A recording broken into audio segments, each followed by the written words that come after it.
Hola a todos, chicos. Esta noche vamos a sumergirnos en un tema que es un poco menos filosófico y mucho más grasiento. Hablaremos de la comida chatarra medieval. Así es, incluso en una época donde no existían las grandes cadenas de comida rápida, las máquinas expendedoras ni los puestos de perritos calientes, la gente se las ingeniaba para picar algo. Y déjenme decirles, algunas de estas opciones eran francamente deliciosas, otras resultaban un tanto inquietantes, pero todas, sin excepción, tenían un sabor profundamente medieval. Antes de que se acomoden del todo, tómense un segundo para darle like al video y suscribirse, pero solo si realmente disfrutan del contenido que comparto. De paso, cuéntenme en los comentarios desde donde nos están sintonizando y qué hora es en su región. Siempre es increíble ver a quienes nos acompañan desde distintos rincones del planeta. Ahora sí, bajen un poco las luces, tal vez enciendan un ventilador para ese suave zumbido de fondo. Y preparémonos para adentrarnos juntos en el viaje de esta noche. En un mundo donde la mayoría de los bocadillos tenían un aspecto sospechoso y un sabor peor, los buñuelos de manzana eran una rara victoria culinaria. Eran dulces, calientes y ligeramente peligrosos, justo como toda buena decisión tomada en la Edad Media. Estos pequeños discos dorados eran lo más parecido a una dona medieval, solo que sin glaseado ni estándares de seguridad alimentaria. ¿Qué contenía exactamente un buñuelo en aquella época? Manzanas, claro, pero no las variedades brillantes y perfectas que vemos hoy en el supermercado. Piensen más bien en frutas pequeñas, agrias y nudosas que crecían detrás de la taberna y que quizás habían sido robadas del árbol del vecino. Se picaban y se mezclaban con una masa rústica de harina, huevos y, a veces, cerveza, ya que el agua era siempre una apuesta arriesgada, y la cerveza hacía que todo se sintiera un poco más alegre. Luego venía la fritura. Freír a alta temperatura en el siglo XIV era un drama especial. El aceite, usualmente grasa de cerdo, manteca, se reutilizaba hasta que probablemente podía botar. Esto añadía sabor, una palabra generosa para describirlo, pero el resultado final era algo caliente, crujiente y extrañamente adictivo. Un buñuelo recién sacado de la sartén era un pequeño fragmento de felicidad. Tenía bordes crujientes, centro suave y un leve riesgo de quemaduras de tercer grado. Si eras afortunado y rico, podía estar espolvoreado con azúcar importada, un lujo que funcionaba como una ostentación social. Para el resto, un chorrito de miel o jarabe especiado hacía el truco. De cualquier modo, era lo suficientemente dulce como para distraerte del resto de tu dieta, que consistía principalmente en repollo fingiendo ser otras cosas. Los buñuelos eran comida callejera. Los comprabas en la feria, después de la iglesia o en los días de mercado cuando necesitabas un capricho y no te importaba la grasa en tu túnica.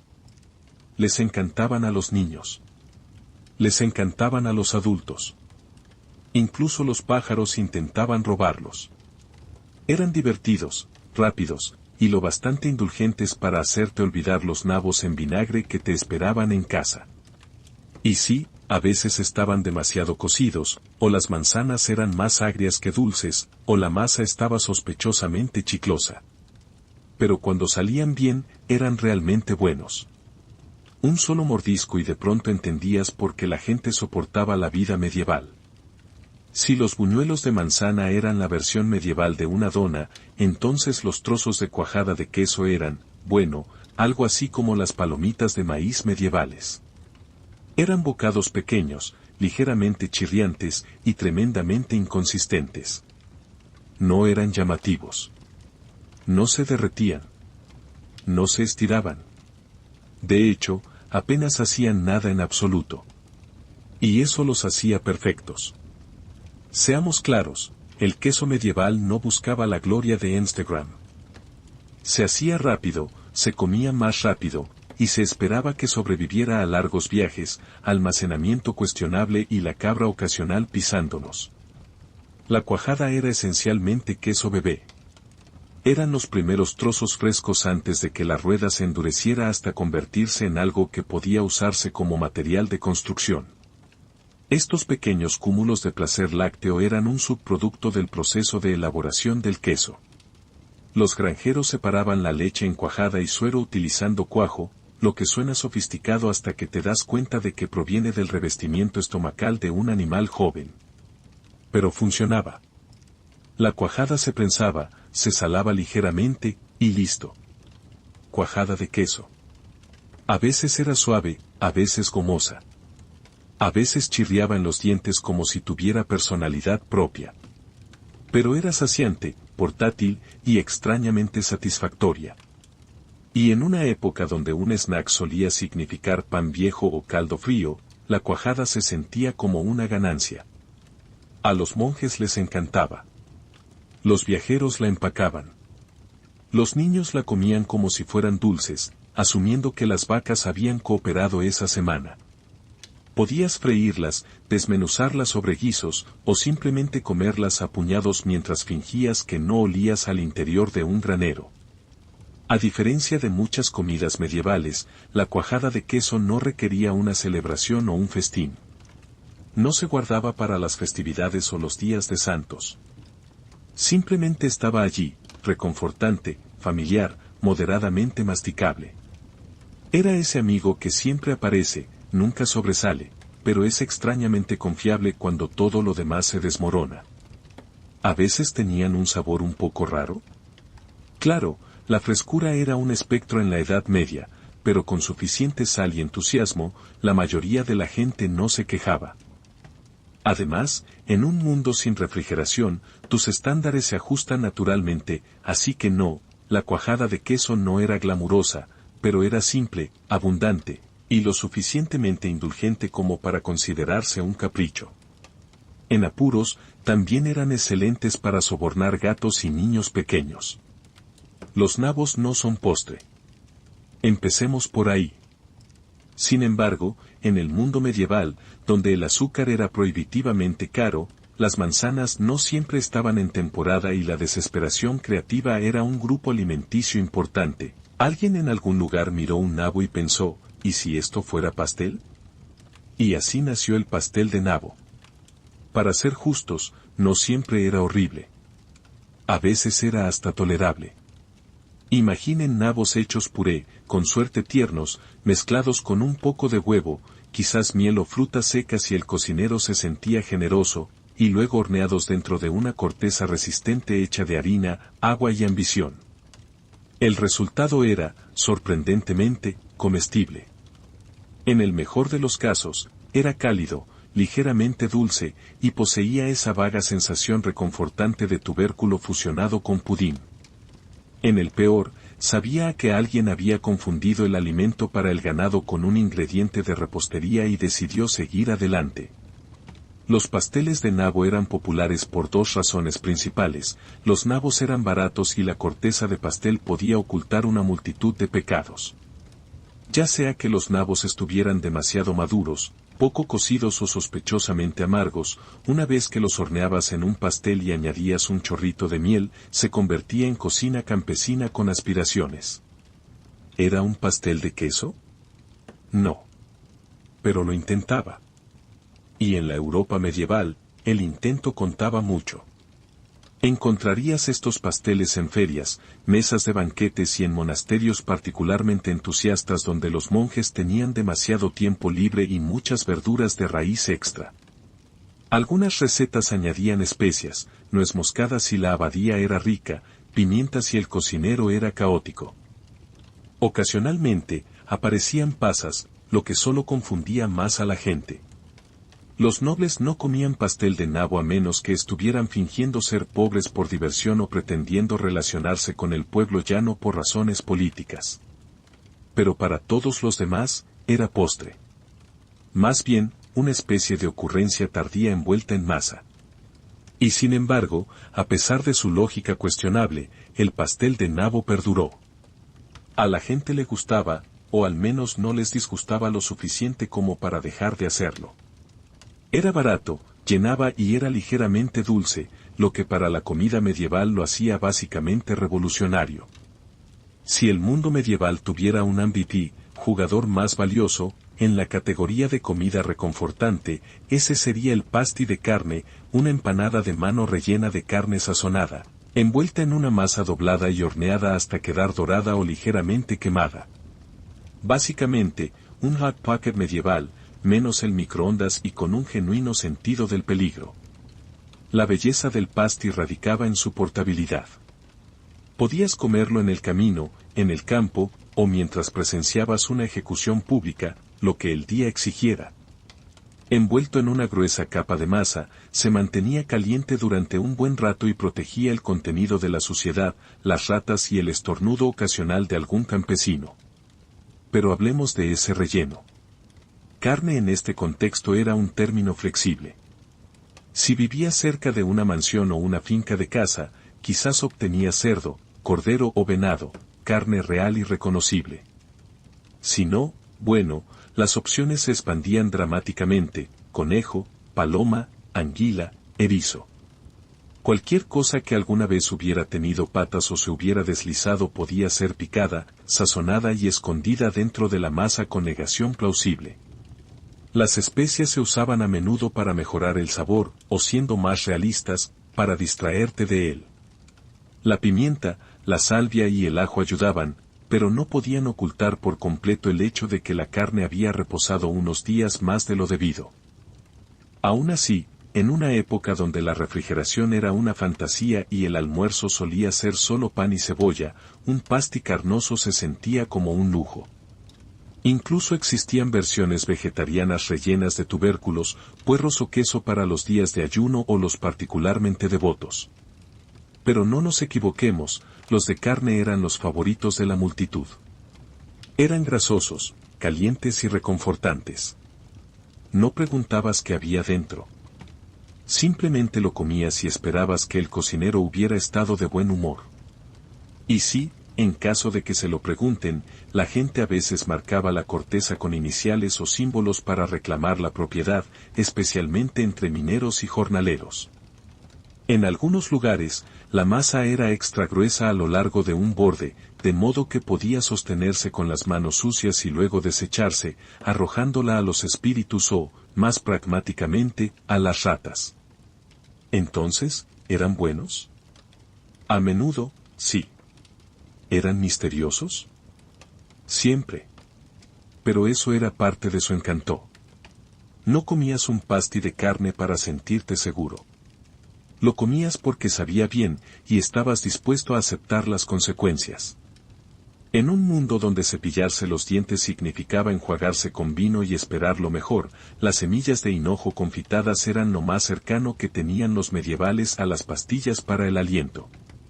Pequeñas, azucaradas y vagamente herbals, eran en parte golosina, en parte digestivo y en parte un peligro dental, todo envuelto en un crujido singularmente satisfactorio. Estas pequeñas semillas estaban típicamente cubiertas por una cáscara dura de azúcar, lo cual no era poca cosa.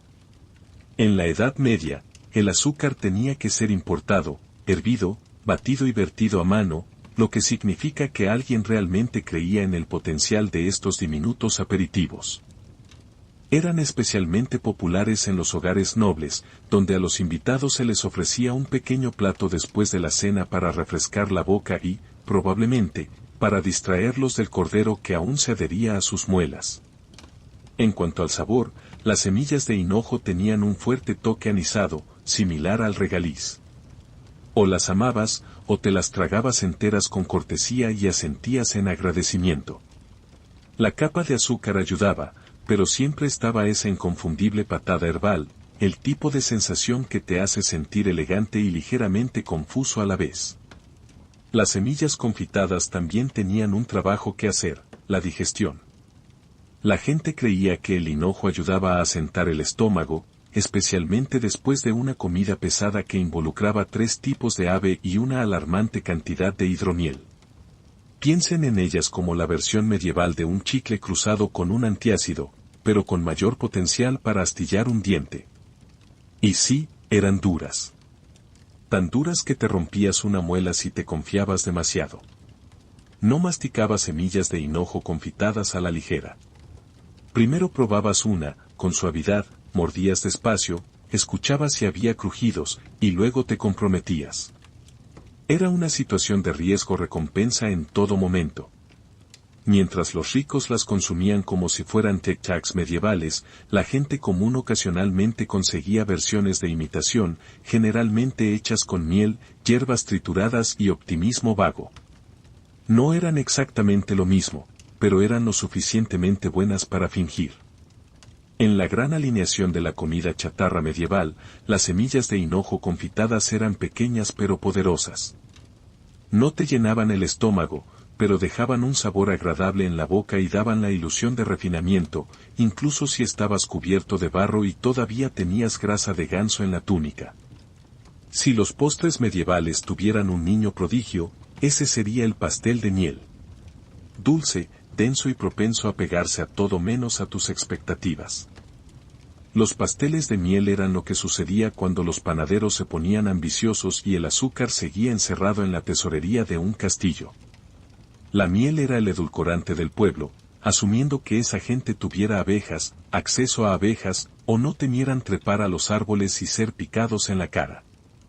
Estos pasteles generalmente se hacían con harina, agua y generosas cucharadas de miel. O al menos lo que pasaba por cucharadas en una época donde las cucharas se usaban principalmente para pelear con los hermanos. El resultado, una losa firme y masticable que podía ser un delicioso tentempié o un tope de puerta improvisado, dependiendo de cuánto tiempo llevara cerca del hogar. A veces se agregaban especias si la casa se sentía rica o quería presumir. La nuez moscada, el clavo o la canela podían darle un toque de distinción al pastel de miel. Y por distinción, queremos decir la capacidad de hacer que un pueblo entero hablara de tu receta durante una semana. También se añadían frutas secas si no habían sido robadas por los niños locales o convertidas en vino. Los pasteles de miel eran populares en banquetes, festivales y bodas. Principalmente porque podían hacerse con anticipación, no se echaban a perder rápidamente y podían sobrevivir a ser caídos al suelo, pisados o arrojados a alguien en una pelea de comida suave. También se utilizaban como regalos, sobornos y, ocasionalmente, declaraciones pasivo-agresivas. Asterisco aquí, te hice esto. Es dulce, a diferencia de tu personalidad asterisco. Estructuralmente, no eran lo que llamaríamos delicados. Muchos se parecían a ladrillos compactos. Cortarlos requería un cuchillo resistente y la silenciosa esperanza de que nadie te estuviera viendo forcejear. Comerlos era más fácil. Solo no esperes una mordida esponjosa. Estos pasteles estaban hechos para la vida medieval, duros, duraderos y recubiertos de suficiente miel pegajosa para que tus manos sintieran que perdiste una batalla con una colmena. Pero eran satisfactorios. Sabían a calidez e indulgencia, como el raro momento en que no estabas masticando cebada salada o persiguiendo ratas fuera de tu despensa. Eran alegría envuelta en azúcar con suficiente masticación para contar como ejercicio cardiovascular. Los chicharrones de piel de pescado frita son posiblemente el aperitivo más inesperadamente delicioso que surgió de una cultura que también pensó que el pastel de anguila era una buena idea. Estas tiras pequeñas, crujientes y saladas no eran glamurosas, pero eran eficientes. Nada se desperdicia, nada falta, especialmente cuando estás trabajando con un pescado que, francamente, parece estar juzgándote. Seamos honestos, nadie se propuso inventar esto. Lo más probable es que algún cocinero ahorrativo se quedara mirando una pila de pieles de pescado desechadas y pensara, ¿y si simplemente las freímos?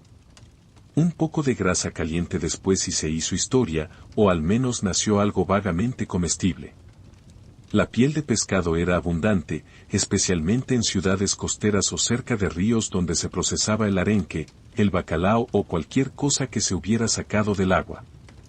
La carne iba al guiso, las cabezas al gato, y la piel se tiraba a una sartén de aceite burbujeante para que se achicharrara hasta la sumisión.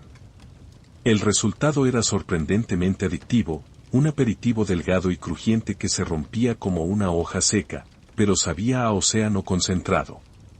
Una pizca de sal elevaba la experiencia. Un toque de ajo o hierbas. Bueno, entonces ya estabas coqueteando con la excelencia culinaria. Estos chicharrones no solo eran sabrosos. Eran prácticos, ligeros, no perecederos y ricos en grasa. Exactamente lo que anhelaba un cuerpo medieval después de un día de acarrear leña o defender ovejas de las ovejas de otro. Los soldados los empacaban. Los marineros vivían de ellos. Los campesinos los vendían fuera de las tabernas por unas pocas monedas y la satisfacción de alimentar a gente borracha con algo más ruidoso que su conversación. ¿A veces todavía tenían escamas? Sí. ¿Se rizaban ocasionalmente en formas extrañas que te hacían cuestionar tus decisiones de vida? También, sí. Pero según los estándares medievales, eran francamente elegantes, crujientes, sabrosos y con pocas probabilidades de causarte disentería. El único inconveniente real era el olor. Estas cosas podían anunciar su presencia desde 3 chozas de distancia. Si freías un note en el interior, tu casa olería a la lavandería de Poseidón durante una semana entera. Pero te perdonaban, porque sabían bien. Cuando la vida te daba pan duro y cerveza tibia, no llorabas. Hacías el aperitivo más medieval imaginable, pan empapado en cerveza. Conocida con varios nombres como sopas o tostada de trinchera, esta humilde creación era la comida reconfortante original. Piensen en una tostada francesa, pero sin huevos, azúcar, canela ni alegría.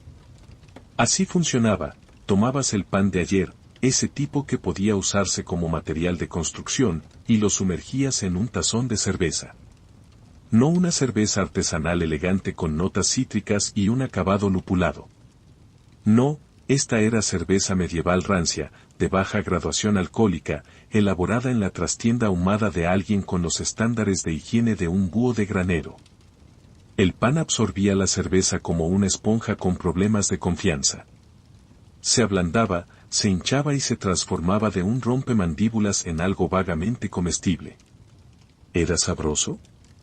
Con la luz adecuada, buen humor y bajas expectativas, sí, más o menos. Era cálido, panoso, y portaba la suave amargura del grano fermentado, lo que quiere decir que no ofendía activamente al paladar. Este aperitivo era especialmente popular entre la clase trabajadora, gente que no tenía tiempo para múltiples platos o cubiertos, pero que necesitaba calorías que no ofrecieran resistencia. El pan empapado en cerveza era rápido, sustancioso y lo suficientemente desordenado como para sentirse como un verdadero descanso de las tareas diarias.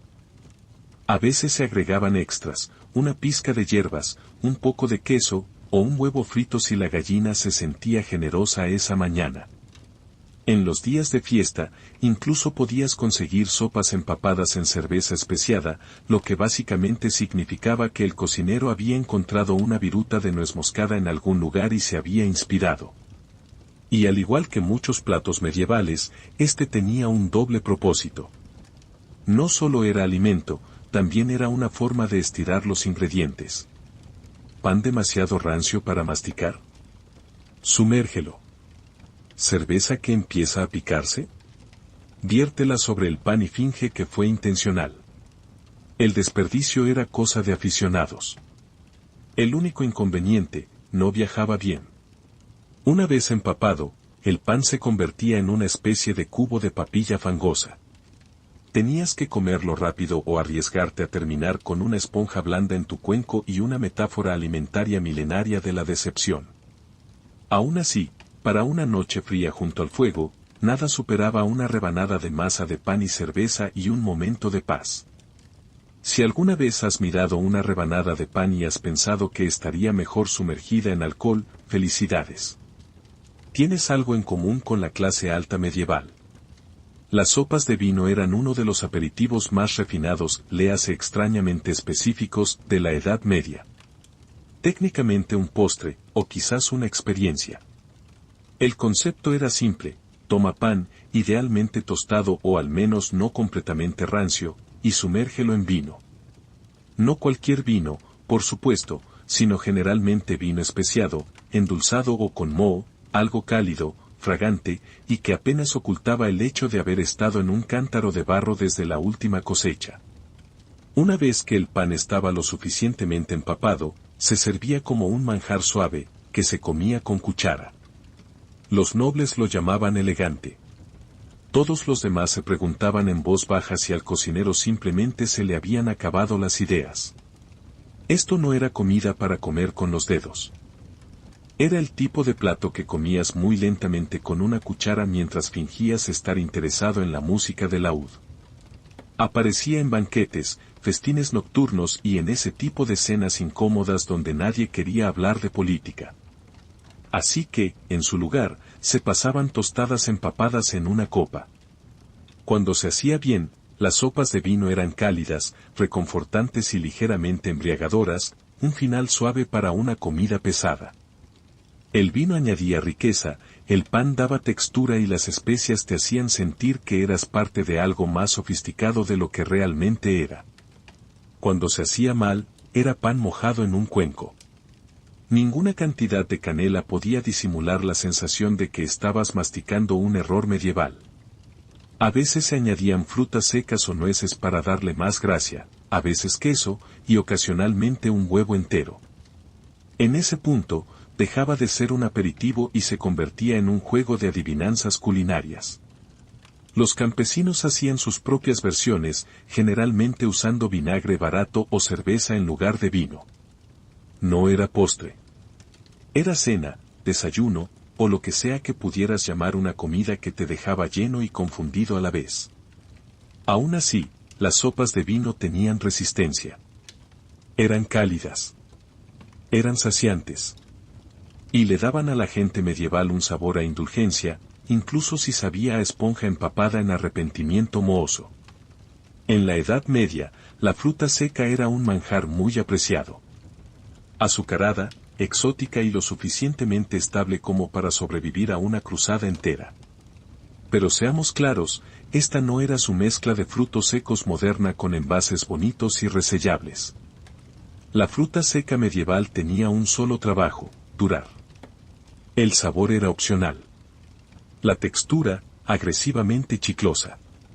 El daño dental, prácticamente una garantía. Empecemos por lo básico. Tenías a los sospechosos habituales, pasas, higos, dátiles, y si eras realmente elegante, ciruelas pasas importadas. Estas eran frutas que habían sido secadas al sol, secadas al humo, o en algunos casos, simplemente olvidadas en el alféizar de una ventana hasta que ya no.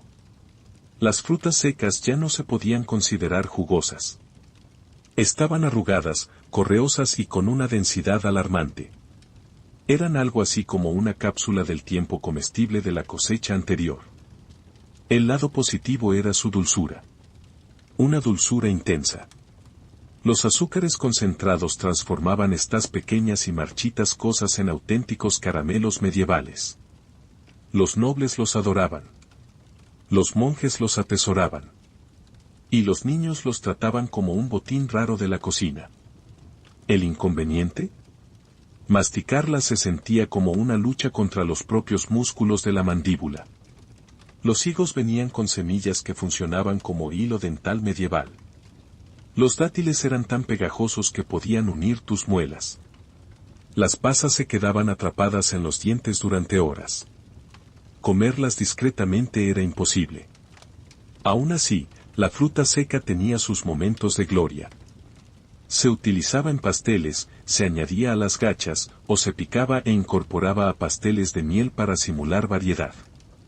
La gente adinerada podía envolverlas en masa, rociarlas con agua de rosas, o remojarlas en vino, como si intentaran impresionar a un huésped llegado de Florencia. Para el vulgo, conseguir fruta seca era un acontecimiento especial. Solía ser en días festivos, una boda, o el único día del año en que alguien se acordaba de tu existencia. Cuando esto ocurría, se comía lentamente, con respeto, quizás a escondidas en el granero para no tener que compartir. Almacenarlas era sencillo. La fruta seca no se echaba a perder rápidamente y se guardaba en pequeños sacos de tela o vasijas de barro. Se endurecía con el tiempo, sí, pero eso solo la convertía en un tentempié más duradero o, tal vez, en un proyectil, si eras creativo y tenías hermanos menores. En resumen, la fruta seca era dulce, lujosa y ligeramente peligrosa. Se quedaba contigo, a veces literalmente. Te despiertas con hambre. Quieres algo sustancioso, frito, algo que te devuelva el mordisco. Aquí entra la morcilla en bola, o bola de pudín de sangre, un tentempié medieval tan denso, tan audaz, tan innegablemente rico en hierro, que hace que los modernos rollitos de salchicha parezcan tímidos palitos de pan. Nacidas de la noble tradición de aprovechar cada parte del animal, estas esferas saladas eran la prueba de que nada debe desperdiciarse, incluso si lo que no estás desperdiciando es sangre. Analicemos el proceso. Primero, se recoge sangre animal fresca, normalmente de cerdo, aunque, sinceramente, cualquier sangre servía en caso de necesidad. Luego se mezcla con avena, cebollas, cebo, grasa y especias. Una vez que esta mórbida papilla alcanza el nivel justo de viscosidad sombría, se le da forma de bola y se fríe en grasa chisporroteante hasta que el exterior se endurece como si tuviera algo que demostrar. ¿El resultado? Orbes oscuros y crujientes de sustento cargado de proteínas con un rico sabor terroso, lo cual es un eufemismo para decir que saborearás hierro y misterio el resto del día. Se servían mejor calientes, recién sacadas de la sartén, aunque a veces se comían frías si el apetito superaba el miedo a la grasa coagulada. Los nobles podían aderezarlas con pimienta o servirlas con huevos y cerveza. Los campesinos simplemente se alegraban de no tener que masticar col hervida de nuevo. Las bolas de morcilla no eran elegantes, pero sí prácticas, fáciles de transportar, ricas en calorías y sorprendentemente saciantes. Si te comías 2, podías saltarte el almuerzo. Si comías 4, probablemente eras herrero o estabas intentando ganar una apuesta. Estos bocados eran habituales en ferias, mercados y puestos de carretera donde todo olía a ganado y ambición. Eran especialmente populares en los meses más fríos, porque ¿qué hay que caliente más el alma que la coagulación frita? Por supuesto, las bolas de morcilla no eran del gusto de todos. A algunos no les gustaba la textura. A otros no les convencía el concepto. Pero en un mundo donde la supervivencia era lo primero y el sabor ocupaba un distante 12º lugar, estos pequeños bocados cárnicos se ganaron su lugar en el salón de la fama de la comida rápida medieval. Olvídate de todo lo que sabes sobre panqueques o tortitas. No eran pilas esponjosas con sirope de arce y crema batida. Los panqueques medievales eran más delgados, más duros y se cocinaban en la suficiente manteca de cerdo como para que tus arterias considerasen una jubilación anticipada. Pero cumplían su función. Y en un mundo donde tu otra opción de desayuno era una sopa aguada que estaba triste por su existencia, eran casi un lujo. Hechos de una humilde mezcla de harina, huevos y agua o cerveza, esta masa se vertía sobre una plancha de hierro chisporroteante y recubierta de grasa de cerdo burbujeante. Nada de sartenes antiadherentes, ni control de porciones. Simplemente se echaba con el cucharón y se esperaba lo mejor. El resultado era un círculo plano e irregular con bordes crujientes y dorados y un centro ligeramente correoso. El tipo de panqueque que podía sobrevivir un viaje a caballo y seguir siendo comestible a la llegada. A veces estaba un poco quemado, a veces un poco crudo, y a veces, encantadoramente, ambas cosas. El sabor dependía de lo que tuvieras disponible. Un chorrito de cerveza, añadía un agradable toque ácido. Una cucharada de miel, un lujo. Una pizca de hierbas o cebollas, algo aventurado, pero la mayoría de las veces era solo panqueque y grasa. Se servían calientes y se inhalaban como si acabaras de huir de un recaudador de impuestos. Estos panqueques eran democráticos. Los comía todo el mundo, campesinos, nobles, monjes, comerciantes. Algunos los cubrían con queso. Otros los mojaban en caldo, y otros simplemente los enrollaban y daban por terminado el día. Se podían comer dulces, salados o calcinados hasta el punto de ser irreconocibles. Y si sobraban, se apilaban y se fingía que eran un pastel o, quizás, una armadura. Eran especialmente populares durante la Cuaresma y otros días de ayuno en que la carne estaba prohibida. Los panqueques se convertían en una escapatoria, fritos, saciantes y, de alguna manera, humildes e indulgentes a la vez. Además, eran excelentes receptáculos para disimular otros ingredientes que no deberían estar en tu boca. Y aunque quizás no fueran hermosos, los panqueques medievales tenían permanencia. No necesitaban elogios. Solo necesitaban una sartén caliente y un estómago dispuesto. En algún punto entre un tentempié y un sacramento, encontramos la oblea medieval. Una galleta fina, crujiente y sospechosamente ligera que bailaba en la línea divisoria entre el postre y el desafío dental. Las obleas estaban por todas partes, fuera de las iglesias, en las ferias de la aldea, en manos de los monjes y, ocasionalmente, flotando en tu sopa como un crutón sagrado y plano. Aclaremos, no hablamos de delicias bañadas en chocolate y rellenas de crema. Las obleas medievales se hacían con harina, agua, huevos y poco más. Si te sentías sofisticado, podías añadir un toque de miel o agua de rosas, pero la mayoría se ceñía a lo básico. Una masa líquida y fina se vertía sobre planchas de oblea de metal caliente, presionadas entre dos placas ardientes como una prensa panini medieval. El resultado era algo que parecía pertenecer a una ceremonia de comunión y sabía a papel crujiente con ambiciones. Las obleas eran populares porque eran portátiles, rápidas de hacer y, lo mejor de todo, podían venderse en grandes cantidades para obtener un buen beneficio. Los vendedores se instalaban fuera de las iglesias en los días festivos, agitando pilas de obleas calientes a los fieles que salían de misa. Compra ahora, peca después no era el eslogan, pero esa era la sensación general. A menudo se les daba forma con símbolos religiosos, motivos florales o la vaga impronta del rostro de un santo, dependiendo del molde de hierro y de lo cansado que estuviera el panadero. Estos diseños no mejoraban el sabor, pero te daban algo que mirar mientras masticabas pensativamente y fingías que no estabas decepcionado. Estructuralmente, las obleas eran delicadas. Se agrietaban si las mirabas mal y se hacían añicos si intentabas partirlas limpiamente. Almacenarlas era un desafío, transportarlas aún más, lo que hacía que comerlas al aire libre fuera una empresa de alto riesgo que involucraba migas, viento y arrepentimiento. Aún así, eran queridas, ligeras, crujientes y vagamente festivas. Las obleas eran la versión medieval de darse un capricho sin arruinar completamente la digestión o la billetera. Para los nobles, venían apiladas con fruta o con capas de queso blando. Para todos los demás, se vendían por docenas en los puestos callejeros y se comían inmediatamente antes de que se desintegraran en confeti comestible. Soak it. Incluso el nombre suena pegajoso. Esta delicia medieval era esencialmente fruta que había sido hervida hasta la sumisión, ahogada en jarabe y sellada en un frasco como una pequeña y dulce rehén.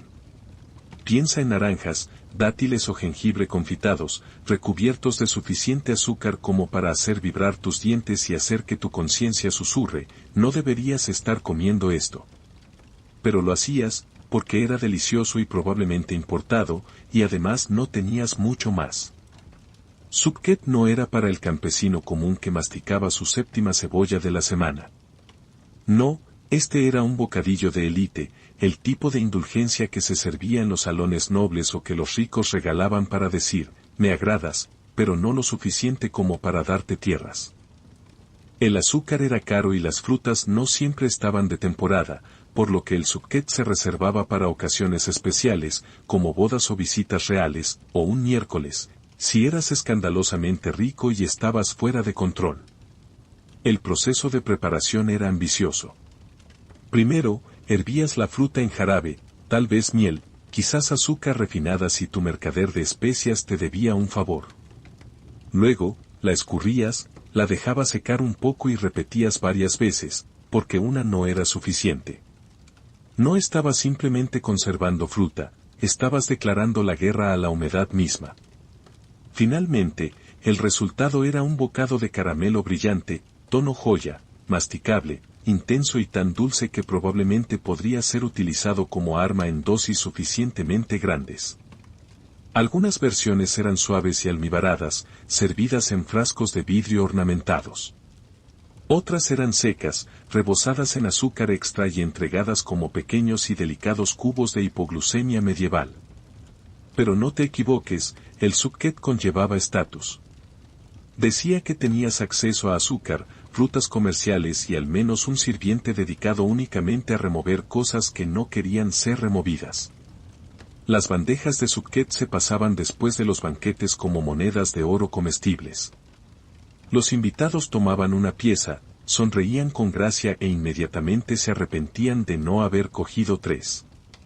En cuanto a la gente común, observaban desde la cocina y tal vez lamían una cuchara si nadie miraba. Entonces, ¿valía la pena? Honestamente, sí. Sufquet era uno de los pocos tentempiés medievales que se sentía genuinamente como un postre. Era rico, refinado y lo suficientemente extravagante como para compensar el hecho de que la cena había incluido algo hervido. La anguila frita, el gran final de la comida rápida medieval. Un plato tan extrañamente querido que se abrió camino desde los hogares campesinos hasta los banquetes reales sin detenerse ni una vez a preguntar, ¿es realmente esta la mejor opción aquí? Sí, lo era. La anguila abundaba en la Europa medieval. Los ríos y arroyos prácticamente se retorcían con ellas, eran fáciles de pescar, baratas de cocinar y, cuando se freían, sorprendentemente crujientes. Resbaladiza cuando estaba cruda, más huesuda de lo esperado y con la forma del villano de una historia de terror con temática marina, la anguila se comía a cubos. ¿Por qué? Porque era sabrosa y, lo que es más importante, no era nabo. Para prepararla, primero tenías que pescar la anguila, generalmente de noche, cuando se deslizaban por aguas poco profundas como fideos conscientes. Luego venía la desagradable tarea de desollarlas, que se parecía menos a preparar un pescado y más a luchar contra una cuerda mojada que no quería morir. Una vez sometidas, las anguilas se picaban, se sazonaban si te sentías audaz, y se arrojaban a grasa caliente hasta que la piel se doraba y la carne se solidificaba en algo vagamente apetecible. El producto terminado era un bocado crujiente y sabroso con un sabor rico y ligeramente aceitoso, como si el calamar y el pollo hubieran tenido una crisis de identidad en la cocina de una taberna. La anguila frita se servía en ferias, banquetes, posadas de carretera y, créelo o no, durante los ayunos religiosos. Así es. La anguila no era técnicamente carne, por lo que se colaba por los resquicios dietéticos como ella misma. Los monjes la comían. Los nobles la ostentaban. Los reyes la hacían rellenar en pasteles y la paseaban por los banquetes como la serpiente marina que siempre quiso ser. Claro, tenía huesos, muchísimos, y sí, ocasionalmente se retorcía mucho después de la muerte. Pero si podías superar eso y la inquietante sensación de que estabas comiendo a un villano de un cuento popular con moraleja, la anguila frita era realmente deliciosa. Piel crujiente, interior tierno y lo suficientemente grasienta como para hacerte sentir que estabas viviendo un poco demasiado peligrosamente para un miércoles por la tarde. Hoy podría parecer extraño. En aquel entonces, era un manjar, un pequeño milagro escurridizo que mantenía llenos los estómagos y extraños los menús. En el mundo antiguo, Mesopotamia se erigió en la encrucijada del misterio y la mitología. Y en ningún lugar fue esto más evidente que en su concepción de los sueños. Para los sumerios, acadios, asirios y babilonios, un sueño no era solo una experiencia privada y sin sentido. Era un telegrama divino, un correo electrónico sobrenatural enviado directamente por los dioses al subconsciente. E ignorarlo era como dejar sin leer un mensaje del dios Enlil, extremadamente peligroso. Hacia el año 2500 a.C., los mesopotámicos habían desarrollado un sistema completo de interpretación de sueños registrado en tablillas de arcilla con escritura cuneiforme. Estas no eran novedades para la hora de acostarse. Se utilizaban en la administración del Estado, la medicina y los rituales religiosos. Los reyes retrasaban las guerras si un sueño problemático sugería malos augurios. Los agricultores no plantaban cosechas y veían una cabra volar por el cielo mientras dormían. Creían que el mundo hablaba constantemente, tu trabajo era escuchar con los ojos cerrados. Los intérpretes profesionales de sueños, llamados sacerdotes Baru, eran el equivalente antiguo de los analistas freudianos, menos el diván. Estaban entrenados en bibliotecas de textos de presagios como el Iskar-Sak, un elaborado manual de sueños que catalogaba los sueños y sus significados de maneras a veces absurdas pero inquietantemente precisas. ¿Soñar con comer dátiles? Buen augurio. ¿Soñar que se te caen los dientes? Espera la muerte en la familia. ¿Soñar con tener sexo con una diosa? Bueno, felicidades, o eres divinamente favorecido o estás maldito con la arrogancia.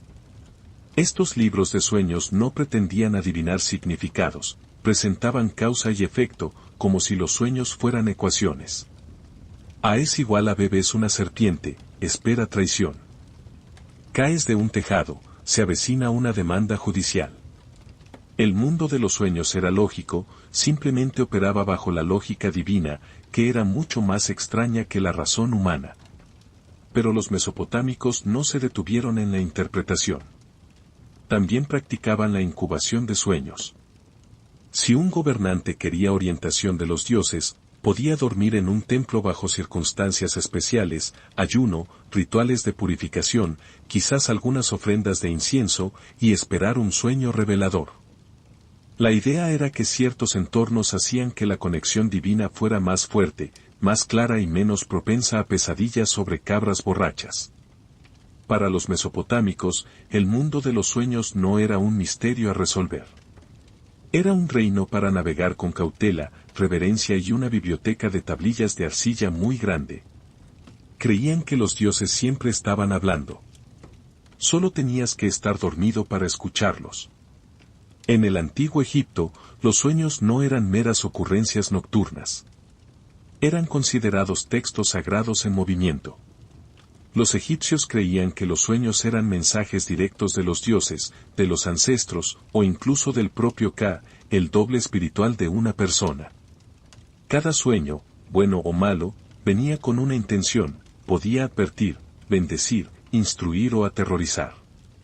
Para la época del Nuevo Reino, cerca del 1550 al 1070 a.C., los egipcios habían comenzado a registrar sus interpretaciones en lo que se convertiría en algunos de los primeros manuales de sueños de la historia.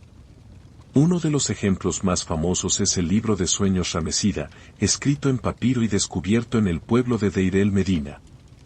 Esto no era lectura ligera. Es esencialmente una herramienta de diagnóstico divino que enumera cientos de sueños e interpreta cada uno basándose en si el resultado sería favorable o desastroso. La lógica, sin embargo, no siempre era intuitiva. Por ejemplo, si un hombre se ve a sí mismo comiendo carne de cocodrilo en un sueño, significa que se convertirá en un alto funcionario. Extraño, sí. Pero en la cosmología egipcia, el cocodrilo estaba ligado al dios Obek, que encarnaba la fuerza y el poder. Comer cocodrilo significaba absorber rasgos divinos. Eso sí que era un augurio digno de un ascenso. Cada entrada en el libro de sueños comenzaba con la frase, si un hombre se ve a sí mismo, seguida de un escenario simbólico. Estas no eran conjeturas generales. Se extraían de siglos de conocimiento ritual, visiones personales y tradición del templo. Y las interpretaciones a menudo eran binarias, marcadas como buenas o malas en tinta roja y negra. Si tu sueño se clasificaba como malo, era hora de encender incienso y rogar a un sacerdote que interviniera. Los sacerdotes en los complejos de templos, especialmente aquellos que servían a deidades sanadoras como Serket o Tot, a veces ofrecían servicios de incubación de sueños, donde los suplicantes dormían en el templo y esperaban orientación o sanación a través de visiones. La idea era abrir un canal divino mediante la purificación, la oración y el sueño controlado.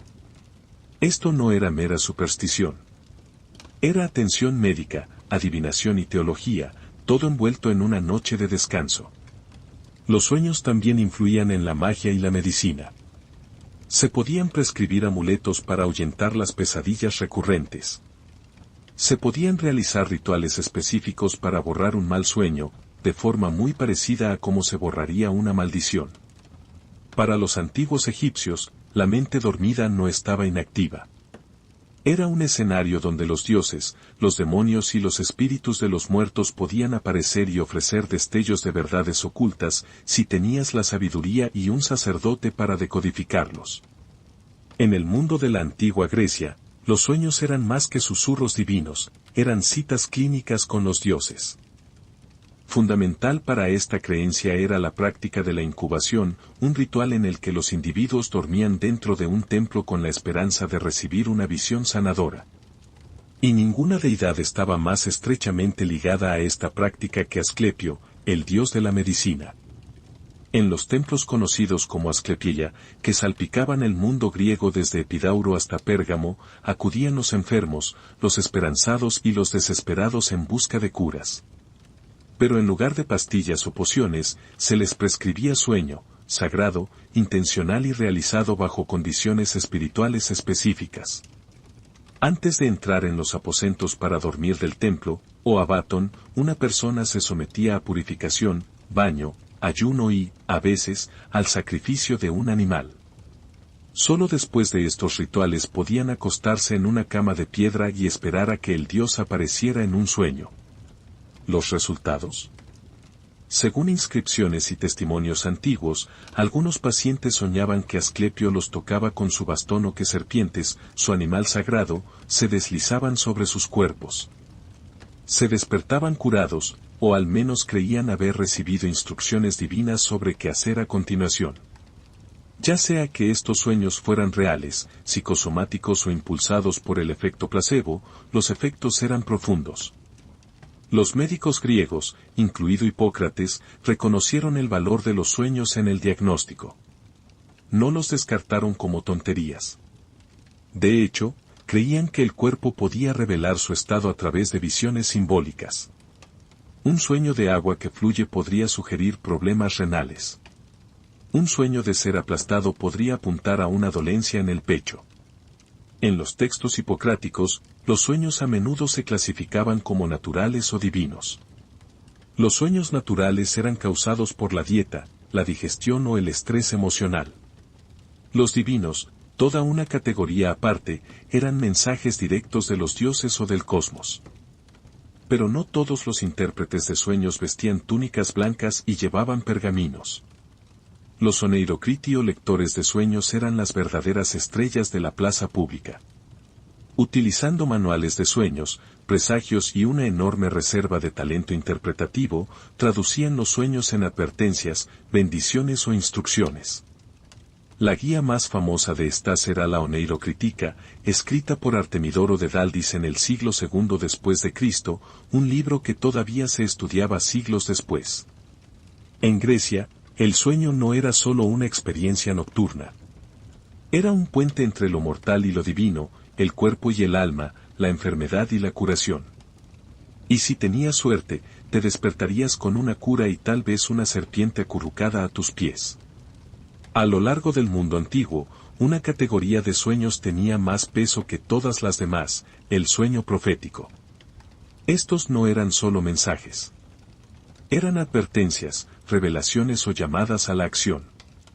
Para culturas que abarcan Mesopotamia, Egipto, Grecia y más allá, los sueños proféticos eran transmisiones sagradas desde un plano superior, vínculos directos con los dioses, el destino o los misteriosos mecanismos del cosmos. En la antigua tradición hebrea, los sueños proféticos eran un canal de comunicación divina reconocido y respetado.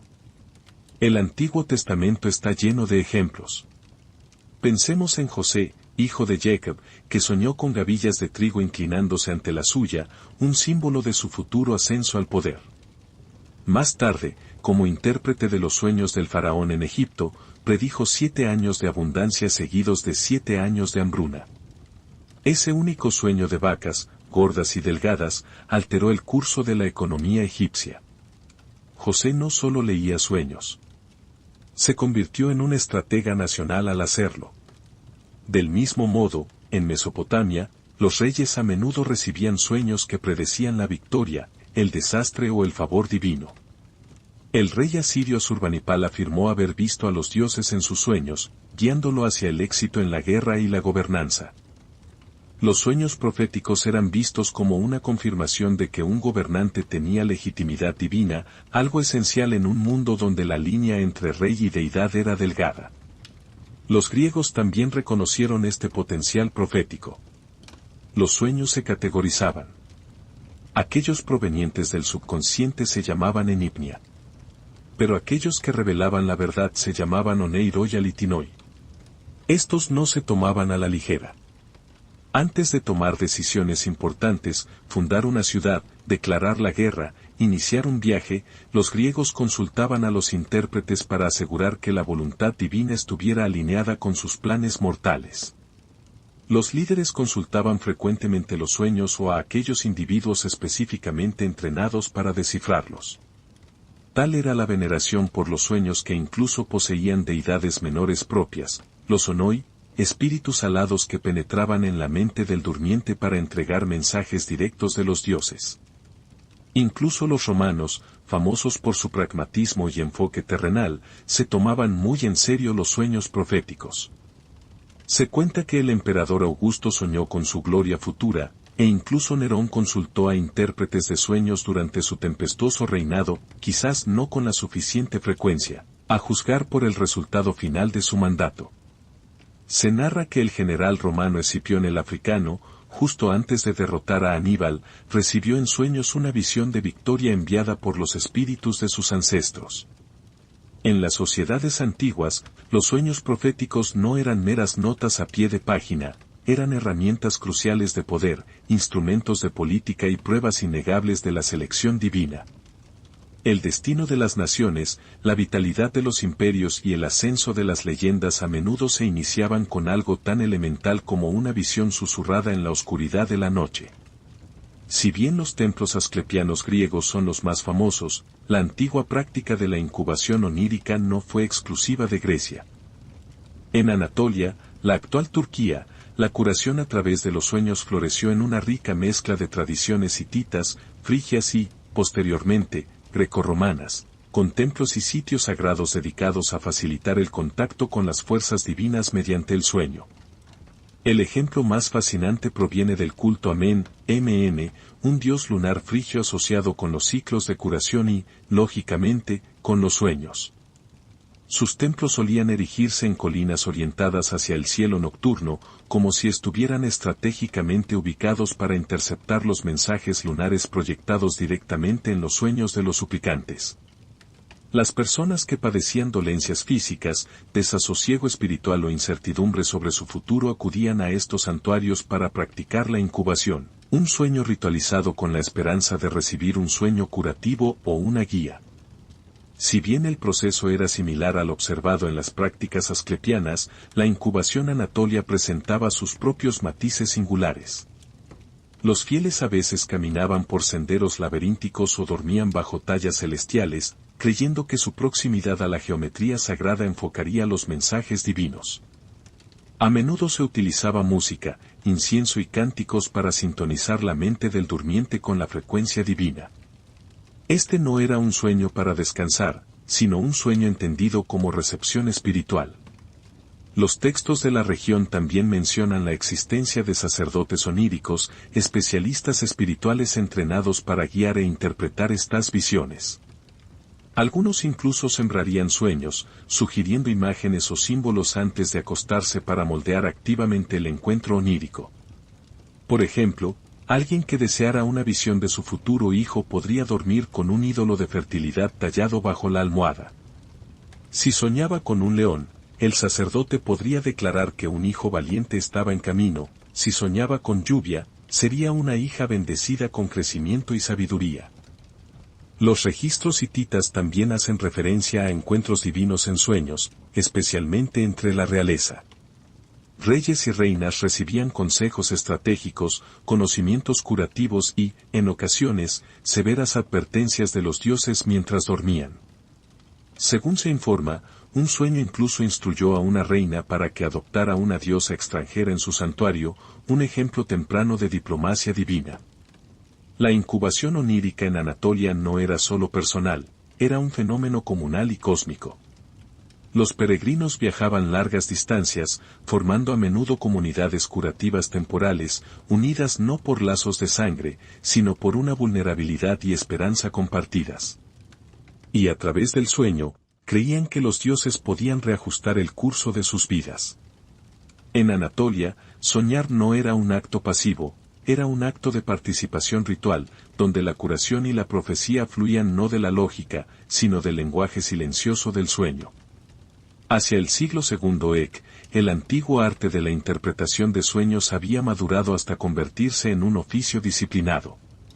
Y fue un hombre quien se encargó de sistematizarlo todo, Artemidoro de Daldis, un griego de Asia Menor.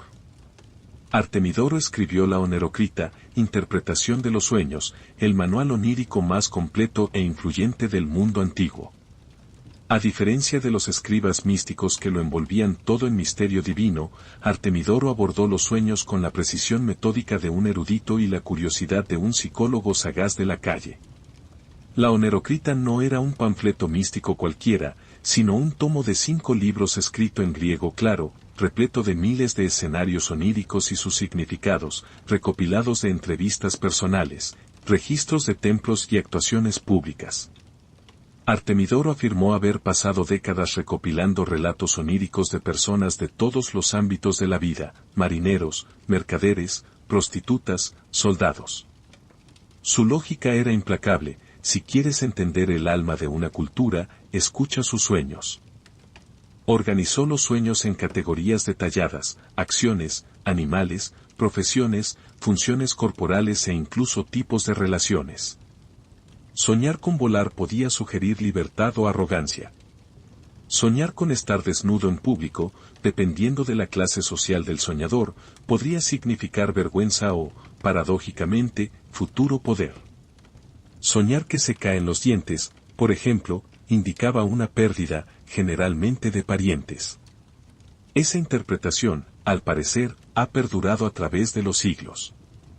Pero lo que hace único a Artemidoro es que enfatizaba el contexto. A diferencia de los libros de sueños anteriores que ofrecían significados estáticos, Artemidoro hacía hincapié en la importancia del estatus, el género, la ocupación y las circunstancias vitales actuales del soñador. Un hombre rico que soñaba con un naufragio significaba problemas de negocios, un hombre pobre que soñaba con lo mismo podría encontrar una nueva fortuna. La interpretación no era talla única para todos, era personalizada, casi como una forma temprana de psicoterapia. Artemidoro también abordó el simbolismo de frente. Entendió que los sueños usaban metáforas e ironías. Un sueño de morir no significaba la muerte literal, podía significar renovación. Un sueño sobre sexo no siempre se refería al deseo, podría señalar dominio, luchas de poder o culpa.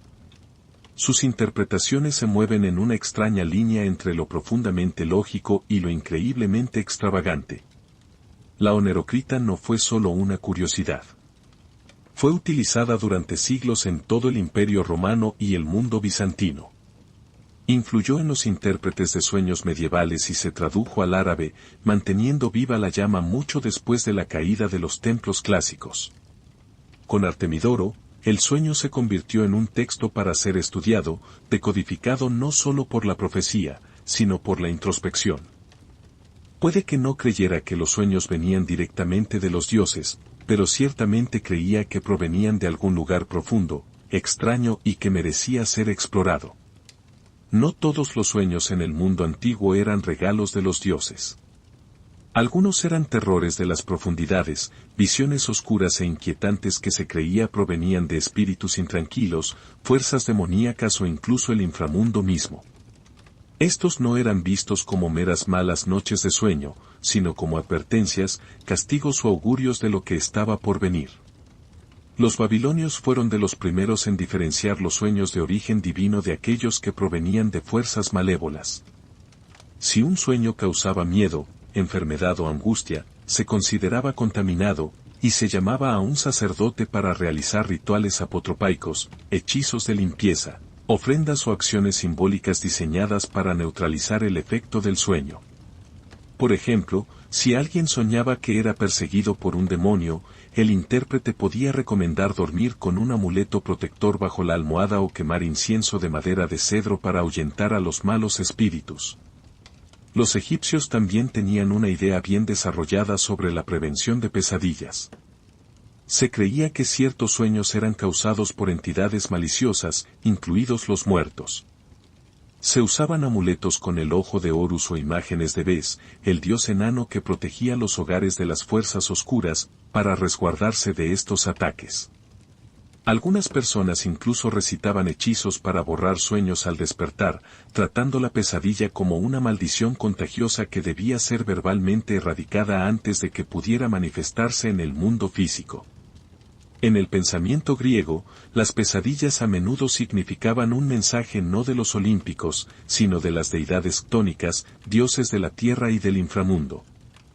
Hades, Perséfone e incluso las aterradoras Eriñas, Furias, podían aparecer en sueños para expresar el desagrado divino o señalar un crimen que no había sido castigado. Los soñadores que ignoraban estas advertencias lo hacían a su propio riesgo. El filósofo Platón, en la República, incluso describió el sueño como un campo de batalla entre la razón y el apetito, donde las partes inferiores del alma corrían salvajemente.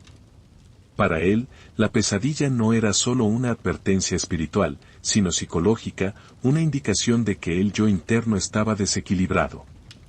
Incluso los romanos, prácticos como siempre, temían los sueños de ciertos animales, como búhos, serpientes o lobos, como signos de muerte inminente, traición o guerra.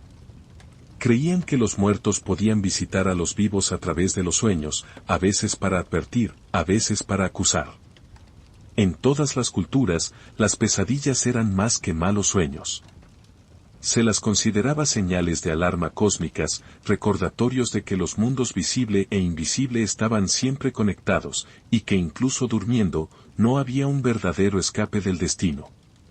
En el mundo antiguo, los sueños no eran solo espirituales, eran activos políticos.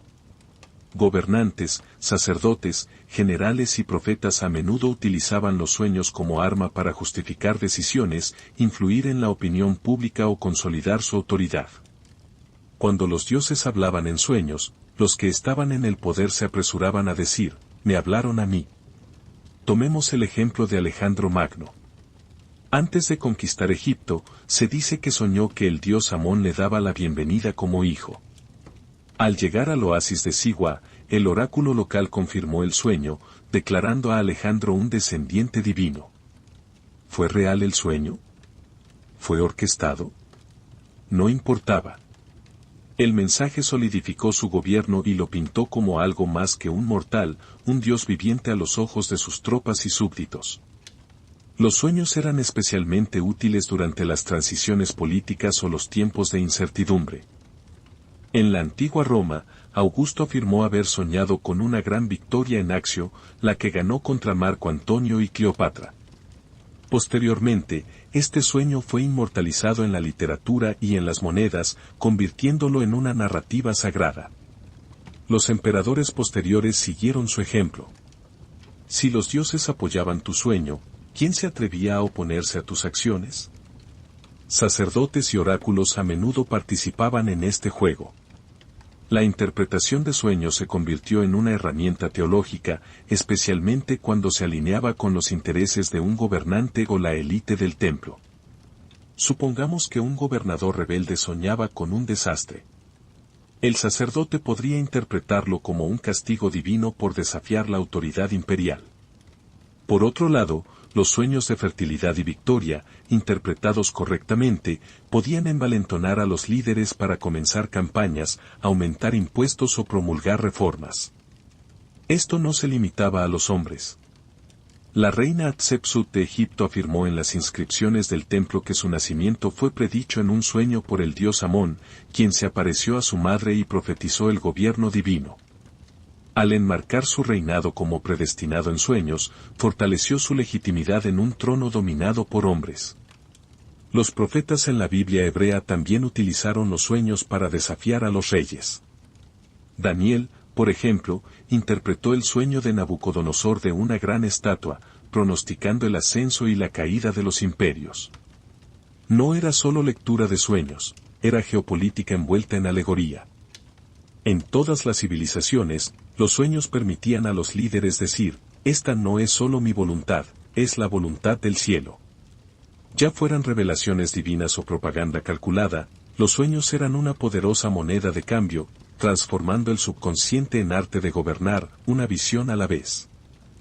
Aunque los antiguos templos se han desmoronado y los sacerdotes del sueño ahora duermen bajo capas de polvo, el legado de la antigua interpretación de sueños perdura, susurrando a través del tiempo, la ciencia y la psicología. Gran parte de lo que hoy creemos sobre los sueños, nuestra fascinación por el simbolismo, los motivos recurrentes e incluso las pesadillas, tiene sus raíces en los marcos antiguos que intentaron dar sentido a la mente dormida. El mundo medieval heredó estas tradiciones por completo. Los eruditos islámicos tradujeron la onerocrita de Artemidoro al árabe, refinándola y expandiéndola. En el misticismo islámico, los sueños llegaron a ser profundamente respetados como medios de guía divina. Mientras tanto, monjes y teólogos cristianos comenzaron a catalogar los sueños de santos y mártires, visiones que a menudo predecían milagros futuros o justicia divina. La estructura se mantuvo, el sueño como portal a lo sagrado, los sueños como mensajes velados y los intérpretes como el puente entre lo humano y lo divino. Avanzamos hasta los siglos XIX y XX y nos encontramos con Sigmund Freud, quien, a pesar de rechazar las interpretaciones religiosas, se basó en gran medida en la estructura simbólica iniciada milenios antes. En la interpretación de los sueños 1899, Freud argumentó que los sueños expresaban deseos y miedos reprimidos, pero aún así utilizó herramientas antiguas, metáfora, símbolo, narrativa. Su protegido Carl Jung fue más allá, describiendo el mundo onírico como poblado por arquetipos, figuras universales como la sombra, el héroe y el anciano sabio, inquietantemente similares a las figuras que se podrían encontrar en un templo griego o en una lista de augurios babilónicos. Incluso la neurociencia moderna, si bien despoja a los sueños de su misticismo, sigue respetando su complejidad. El sueño REM, el sueño lúcido y la influencia del trauma o la memoria en el contenido de los sueños. Estas ideas se hacen eco de nociones antiguas de que los sueños reflejan tanto la salud del cuerpo como el estado del alma. La cultura popular también lleva la antorcha. Desde el cine y la literatura hasta el tarot y la espiritualidad New Age, los sueños siguen siendo una fuente de fascinación. Ya sea una película de terror basada en la parálisis del sueño o una aplicación de diario de sueños que promete autodescubrimiento, la antigua idea sigue latente, lo que vemos al dormir importa. Al final, puede que los antiguos no tuvieran escáneres cerebrales o laboratorios del sueño, pero entendieron algo que todavía perseguimos hoy. Los sueños no son aleatorios. Son historias, señales o sombras susurradas en el lenguaje de los dioses, los ancestros o nosotros mismos. La pregunta sigue siendo la misma a través del tiempo, ¿qué intenta decirte tu sueño? A mediados del siglo XIX, Estados Unidos era un país que se estiraba hasta los límites. Para 1860, California había sido un estado durante una década completa, pero a menudo se sentía más como un primo lejano que como un hermano. La mitad oriental del país vibraba con ciudades, telégrafos y ferrocarriles, mientras que la frontera occidental seguía siendo agreste, remota y dolorosamente desconectada. Una carta de Nueva York a San Francisco podía tardar de 3 a 4 semanas, a veces más si las tormentas, los retrasos o los bandidos se interponían. Y eso sí llegaba. Las rutas de correo en ese momento eran tan enrevesadas como ineficientes. El camino más común involucraba barcos que transportaban el correo por el Atlántico, cruzaban el Istmo de Panamá y luego volvían a subir por la costa del Pacífico, un viaje lleno de demoras, enfermedades tropicales y pesadillas logísticas. Mientras tanto, la ruta terrestre en diligencia era lenta, peligrosa y frecuentemente se atascaba por caminos fangosos, pasos nevados o ataques de forajidos y terrenos hostiles. Este retraso no era solo un inconveniente. Era un problema político. El gobierno federal temía que California, cada vez más aislada, pudiera alejarse en espíritu o lealtad. En una era donde la secesión ya estaba en el horizonte, mantener la unidad a través del continente no era solo ideal, era urgente. Empresarios y visionarios comenzaron a proponer soluciones audaces. Ninguna más audaz que la idea de crear un sistema de retransmisión central utilizando lo único que el oeste americano tenía en abundancia, tierra abierta y caballos rápidos.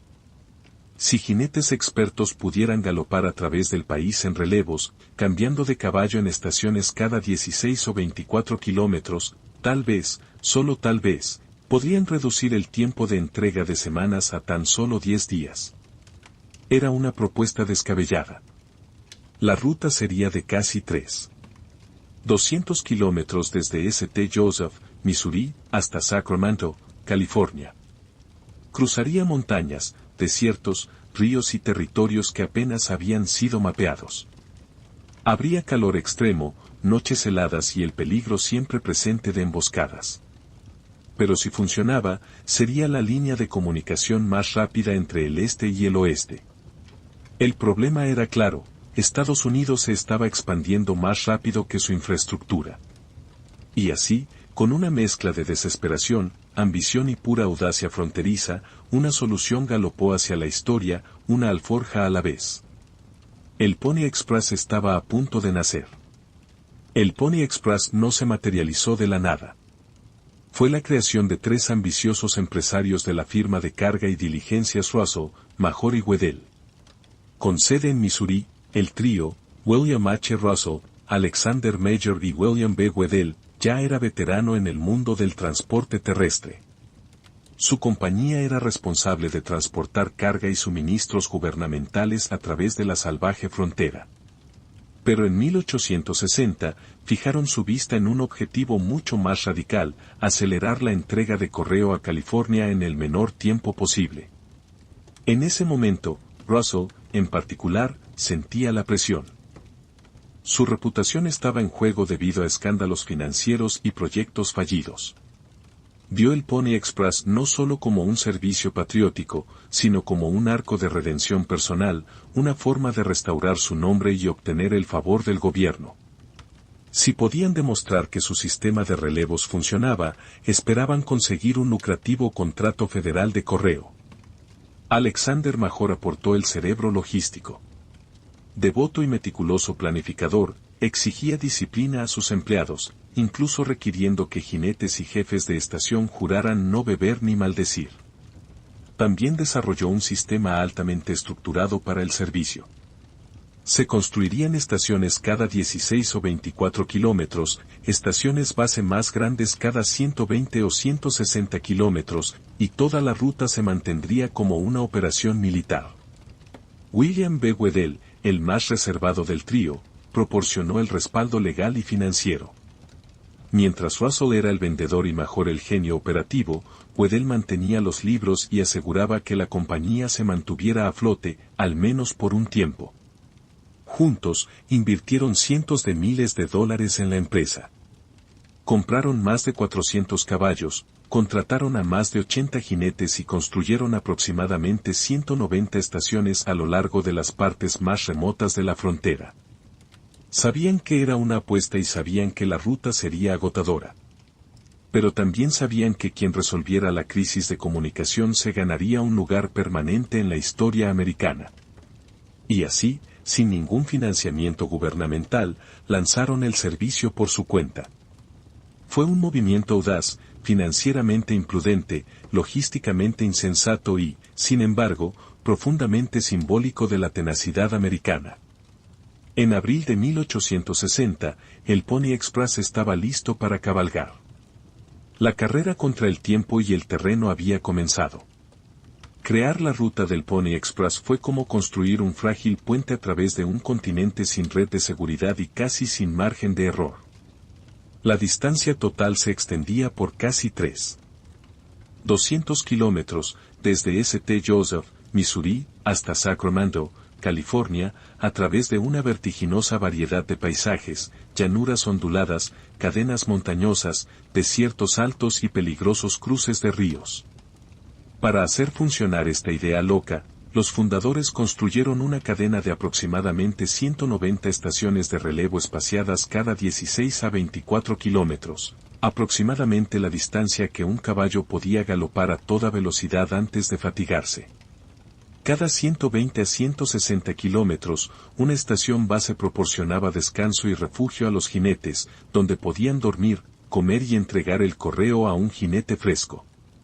Pero la verdadera columna vertebral del servicio eran los caballos, más de 400 en total. Fueron elegidos no por su apariencia o estatura, sino por su pura velocidad y resistencia. En el este, los pura sangre de patas veloces dominaban la pradera. En el agreste oeste, los mustangs compactos y robustos transportaban el correo a través de montañas y desiertos. Estos eran los Ferraris de la frontera. Los jinetes galoparían a toda velocidad, saltaban a mitad de zancada y montaban un caballo fresco en cuestión de segundos. Cada estación tenía que estar tripulada, abastecida y segura. Algunas eran poco más que chozas de césped o barracas de madera. Otras eran estructuras fortificadas rodeadas de cercas de alambre y custodiadas por encargados de estación con rifles. Suministros, agua, pienso y alimentos tenían que ser transportados con anticipación. Esto significó meses de preparación, y todo tuvo que hacerse en algunas de las tierras más remotas e inhóspitas de Estados Unidos. El clima planteaba una de las mayores amenazas. Los jinetes soportarían tormentas de nieve en Sierra Nevada, tormentas de arena en el desierto de Utah y el brutal calor del verano en las llanuras de Nebraska. Los animales salvajes, los ríos crecidos y los senderos derrumbados eran peligros diarios. Y luego estaban los peligros humanos, bandidos, forajidos y las crecientes tensiones de conflicto con las tribus nativas americanas. Pero a pesar del caos, el sistema funcionó. Con jinetes cambiándose cada 120 a 160 kilómetros y caballos frescos cada 16 a 24, el correo voló a través del continente en tan solo 10 días. Una velocidad revolucionaria en ese momento. Fue un milagro logístico unido por el coraje, el sudor y la pura determinación. En una tierra donde las millas significaban aislamiento, el Pony Express unió un frágil hilo de conexión, un golpe de casco a la vez. El 3 de abril de 1860, el Pony Express hizo su debut histórico. En St. Joseph, Missouri, una multitud se reunió en los establos del edificio Pikes Peak Stables, zumbando de emoción.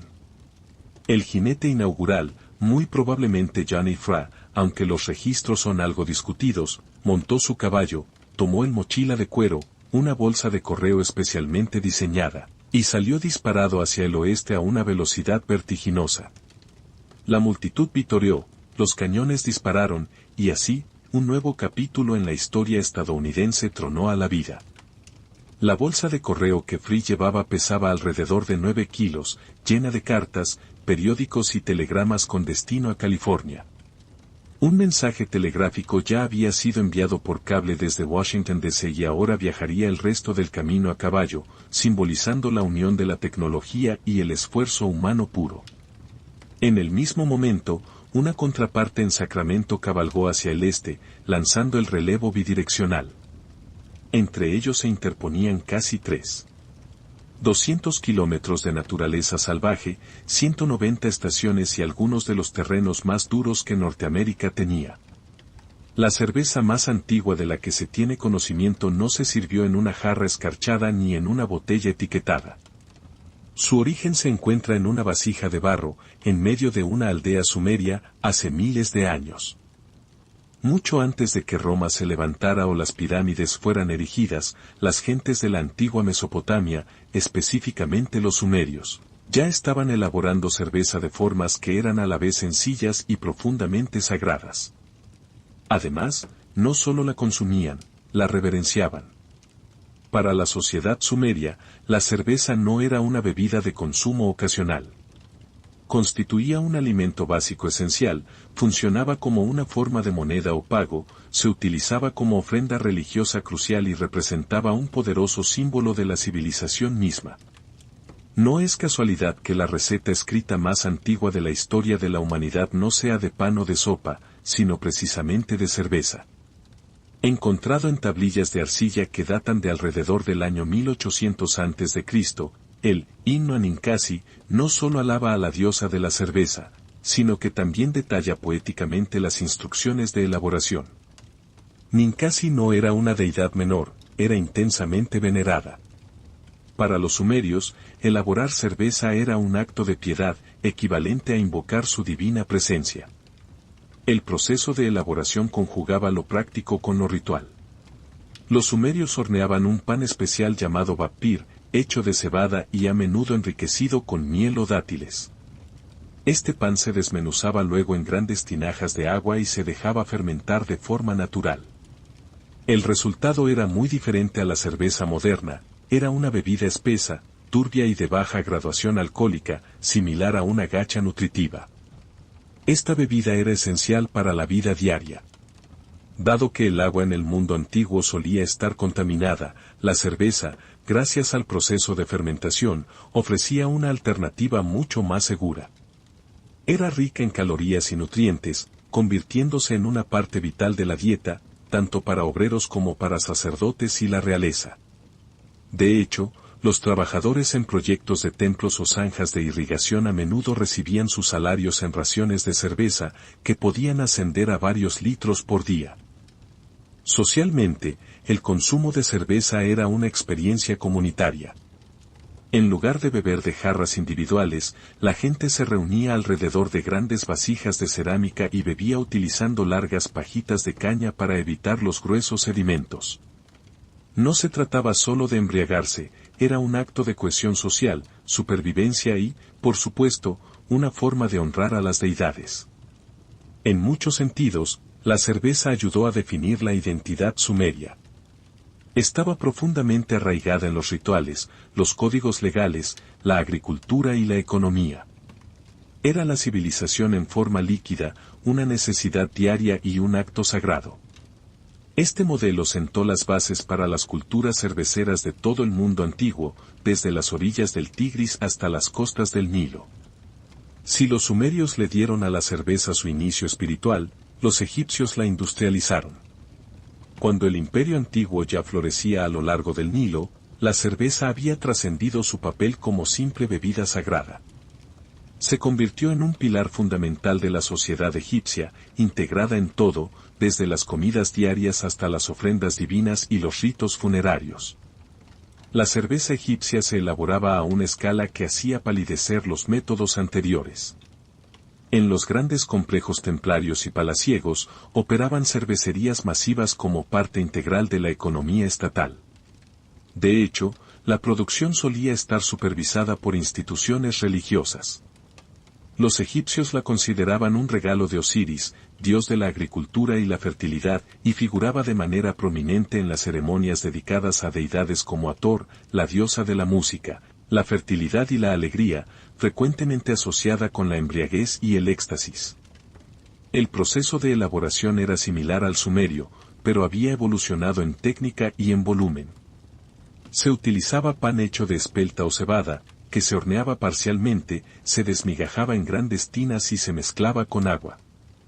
Se añadían dátiles o miel para endulzar, y la mezcla se dejaba fermentar en tinajas de cerámica. La bebida resultante era espesa, sin filtrar y altamente nutritiva, tanto que a veces se consumía con cuchara en lugar de sorberla. La cerveza no era solo para los vivos. Las tumbas se aprovisionaban con jarras de cerveza destinadas a la vida después de la muerte, junto con pan y carne. Era considerada tan esencial que un viaje respetable al más allá no podía concebirse sin ella. Las recetas funerarias, las listas de ofrendas a los dioses y los murales que representaban el proceso de elaboración subrayan colectivamente su inmenso peso espiritual. Sin embargo, la cerveza también impulsaba la economía laboral.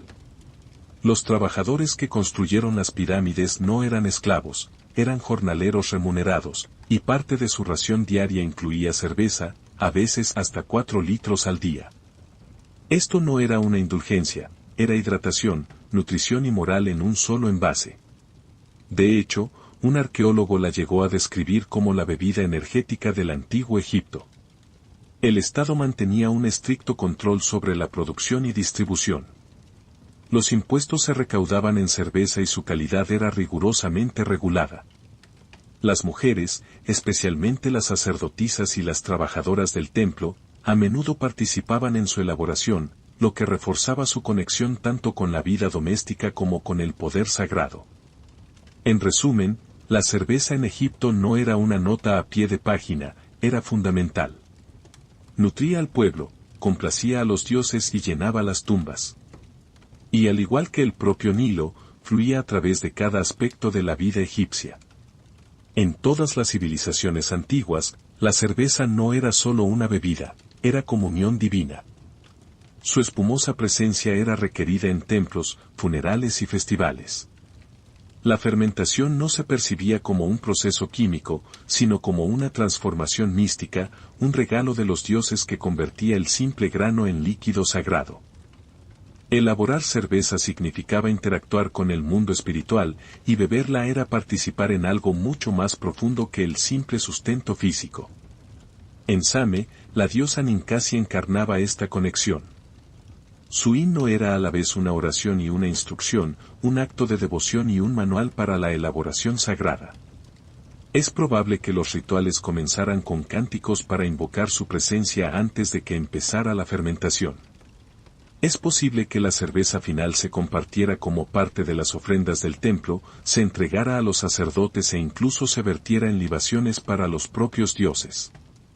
En Egipto, el uso espiritual de la cerveza estaba aún más profundamente entretejido en el tejido religioso. Los templos elaboraban su propia cerveza para las ofrendas diarias, dedicando a veces cientos de tinajas a la vez. Durante el festival anual de la embriaguez, los fieles celebraban el mito de Sekhmet, la diosa con cabeza de leona de la destrucción, a quien se engañó para que bebiera cerveza teñida de rojo para que pareciera sangre. El resultado fue que su sed de sangre se apaciguó y la humanidad se salvó. Es una narración poderosa que ilustra cómo la cerveza era vista literalmente como una fuerza capaz de domar la ira divina. Sacerdotes y sacerdotisas desempeñaban papeles activos en el proceso de elaboración, y numerosos textos religiosos mencionan preparaciones rituales específicas destinadas a ceremonias. La presencia de cerveza en los ritos funerarios también era crucial. Se creía que sostenía el alma en su viaje al más allá. Algunas inscripciones encontradas en las tumbas incluso enumeran ofrendas precisas de cerveza junto con oraciones e himnos. Fuera de los templos, los festivales estacionales a menudo implicaban el consumo comunitario a gran escala. No eran fiestas casuales, eran actos de conexión entre los reinos humano y divino. Ya fuera para celebrar una cosecha, honrar a los difuntos o conmemorar un solsticio, la cerveza ayudaba a difuminar la línea entre lo mundano y lo místico. Incluso en culturas posteriores, como los hebreos o los hititas, la cerveza conservó matices espirituales. Aunque el vino ganó prestigio en los rituales de la élite, la cerveza se mantuvo ligada a la fertilidad, la tierra y la clase trabajadora, conservando su antiguo papel como fuerza sagrada y conectora con la realidad. En el mundo antiguo, beber cerveza no era solo para saciar la sed.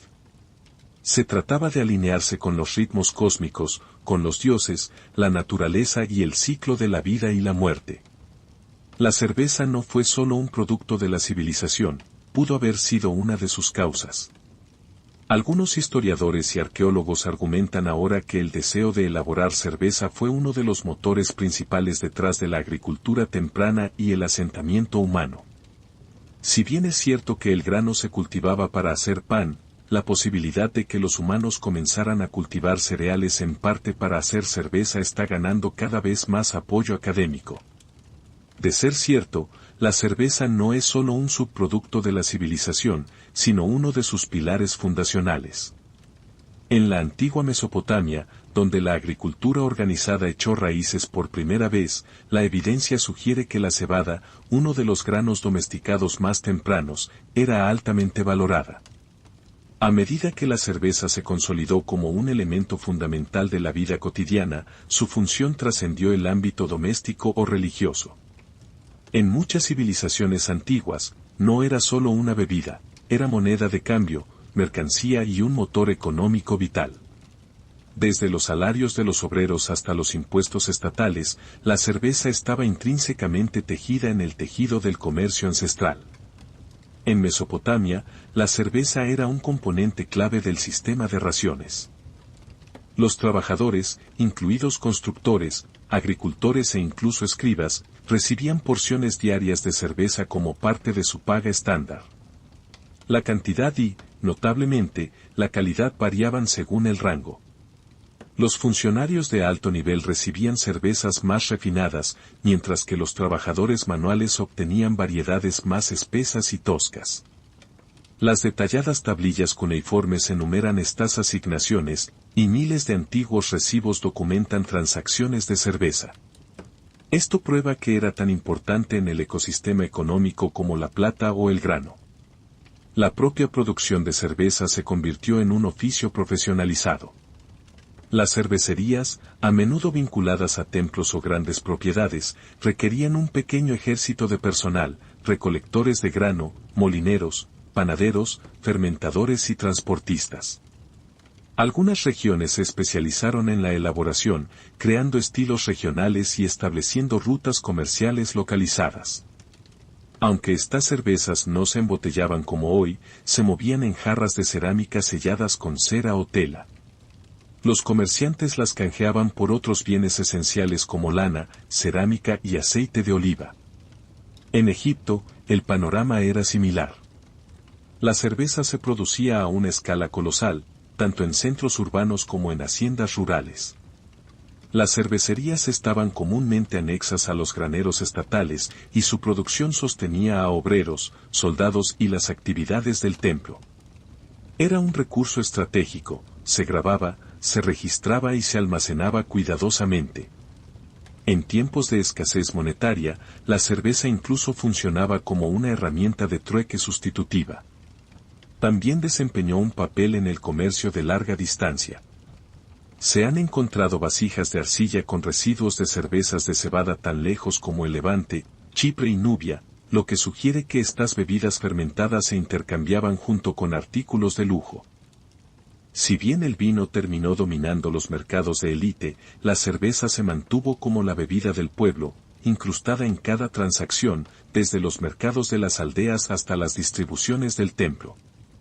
Su carácter perecedero y local le otorgó una importancia económica nacional única. En resumen, la cerveza antigua no solo se consumía, se contaba, se comerciaba, se almacenaba y se gastaba. Ayudó a construir pirámides, financiar templos y sostener vastos imperios. Una jarra de cerveza podía costar unas pocas monedas de cobre, pero detrás de ella se erigía un microcosmos de civilización. En el mundo antiguo, la cerveza era el gran ecualizador, todos la bebían, pero no todos bebían la misma clase. Al igual que la comida, la vestimenta y el idioma, la cerveza reflejaba y reforzaba las rígidas jerarquías sociales de la época. Mientras que los plebeyos sorbían brebajes espesos y sustanciosos para sobrevivir, las élites convertían la cerveza en un símbolo de estatus, una ofrenda ritual e incluso, a veces, una herramienta política. Entre los sumerios y acadios, los trabajadores recibían raciones diarias. Sus cervezas eran oscuras, sin filtrar y densas, más un guiso que una bebida, pero increíblemente nutritivas. Eran cervezas funcionales destinadas a sostener a los obreros en las áridas y calurosas condiciones de trabajo. Sin embargo, incluso aquí había variación. Algunas tablillas mencionan al menos 9 tipos distintos de cerveza clasificados por calidad y propósito. Las versiones superiores solían estar reservadas para escribas, sacerdotes o administradores, demostrando que la cerveza ya se utilizaba para marcar líneas de clase. En Egipto, el contraste era aún más notorio. Mientras que el egipcio común bebía una cerveza espesa hecha de trigo y saborizada con dátiles, los ricos disfrutaban de brebajes refinados, más ligeros, más dulces y, a menudo, filtrados. Las pinturas de las tumbas muestran a los nobles con copas de cerveza dorada sentados bajo frondas de palmera, mientras los sirvientes sirven de elegantes jarras. Para las clases altas, la cerveza no era solo sustento, sino una experiencia estética. Los faraones y sus familias recibían ofrendas diarias de cerveza, junto con vino y pan. Estas libaciones no eran mera tradición, reflejaban poder. Solo los ricos podían permitirse personal de elaboración dedicado, acceso a los ingredientes más selectos y el ocio para disfrutar la cerveza recreativamente en lugar de depender de ella para las calorías. La cerveza también cumplía funciones diplomáticas y ceremoniales durante banquetes, tratados o festivales religiosos. Ofrecer cerveza de alta calidad señalaba riqueza y respeto, no ofrecerla podía verse como un insulto. Curiosamente, la profesión de cervecero en sí misma reflejaba esta división. En hogares y aldeas, mujeres o esclavos solían elaborar el suministro familiar. Pero en templos o casas de élite, la producción estaba a cargo de cerveceros profesionales, a veces asalariados y capacitados. La cerveza que fluía de las cubas del templo estaba mejor regulada, mejor grabada y era más significativa políticamente. Así, aunque la cerveza era universal, su sabor, textura y significado variaban drásticamente dependiendo de quién eras. Para algunos era combustible diario, para otros, una expresión de divinidad, riqueza y refinamiento. En cada jarra, la cerveza antigua llevaba no solo sabor, sino una tranquila firma de estatus social, burbujeando en el borde. Aunque han pasado miles de años desde que las sacerdotisas sumerias cantaban a Ninkasi o los obreros egipcios sorbían cerveza bajo las sombras de las pirámides, el legado de la antigua elaboración de cerveza sigue vivo en nuestras recetas, rituales, economías y memoria cultural. La cerveza, quizás más que cualquier otra bebida, nos conecta directamente con las expresiones más tempranas de la civilización humana. La cervecería moderna tiene una enorme deuda con el mundo antiguo. Muchas técnicas que hoy damos por sentadas, el malteado del grano, la fermentación con levaduras salvajes, la adición de hierbas o frutas para saborizar, fueron pioneras de cerveceros sin microscopios ni termómetros. En su lugar, se basaron en la intuición, la tradición y el ensayo y error, guiados por la sabiduría oral y la reverencia espiritual. Estos métodos ancestrales sentaron las bases de lo que eventualmente se convertiría en la elaboración científica de épocas posteriores. La actitud antigua hacia la cerveza también perdura en diversas tradiciones culturales. En lugares como Etiopía, Perú y el ámbito rural de Europa del Este, las comunidades todavía elaboran cerveza en vasijas de cerámica, a menudo utilizando recetas milenarias transmitidas de generación en generación, haciéndose eco de las cocinas sumerias y egipcias. En estos sitios, la elaboración no es solo un pasatiempo o un negocio, es un ritual comunitario, tal como lo era hace 5,000 años. El poder simbólico de la cerveza también ha perdurado. Festivales, días festivos y reuniones sociales en todo el mundo todavía cuentan con la cerveza como una ofrenda central, una bebida de celebración, unión e identidad. Incluso la jarra comunal en el pub actual mantiene el mismo espíritu que la antigua vasija de arcilla sumeria compartida con pajitas de caña, la cerveza como puente entre las personas. A nivel académico, el estudio de la antigua elaboración ha impulsado un creciente campo conocido como bioarqueología. Utilizando análisis de residuos, los científicos han reconstruido recetas de cerveza antiguas, las han elaborado e incluso comercializado. Proyectos de arqueología experimental han elaborado exitosamente cerveza a partir de recetas encontradas en tumbas egipcias, ofreciendo a la gente moderna una probada literal de la historia. Quizás lo más importante es que la cerveza antigua nos recuerda que la civilización no se construyó únicamente sobre la conquista, la piedra o el acero. También se construyó en cocinas y cervecerías, por personas comunes que transformaron el grano y el agua en sustento, economía y cultura. Fue hecha por mujeres, consumida por trabajadores y ofrecida a los dioses. Así que, la próxima vez que levantes una copa, recuerda que no estás bebiendo solo una bebida.